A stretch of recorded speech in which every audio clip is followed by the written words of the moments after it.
La gente recurre a la magia porque quiere algo que no tiene, para empezar. Como está tan decidido a tener algo que quiere, va a hacer lo que sea para tenerlo. Le parezca bien a los demás o no. Es una cuestión de temperamento. La gente recurre a la magia y a los servicios mágicos para un montón de razones. Y por un montón de motivos. Algunos son para contribuir a algo que abandonaron en la juventud y se dieron cuenta que les convenía más ir a hacer una donación a un templo y que los espíritus se mantengan atemperados que hacer brujería. Hay gente que viene porque necesita resolver sus problemas inmediatos. La gente te viene llorando al templo. Estoy mal, maestro. ¿Con qué tenés problema de mujeres? ¿Qué tenés un amante? Tengo 9. Y si tenés 9, primero sos millonario.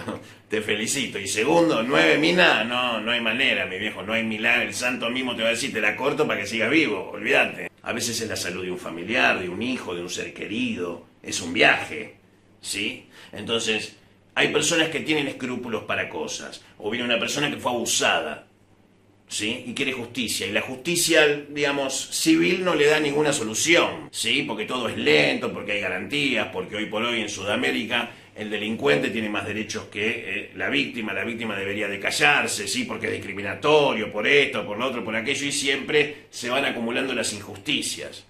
Entonces, cuando los papeleos y los cajoneos de los tribunales fallan, llegan los espíritus. Y San la Muerte es el justo juez, por eso se le dice San Justo de la Buena Muerte. La gente recurre a la magia porque a la gente le gusta hacer macumba.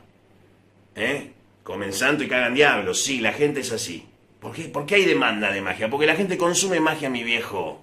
¿Sí? Y a vos te echaron hoy del laburo porque seguro que te hicieron un trabajo. Llamame que lo resolvemos, dale.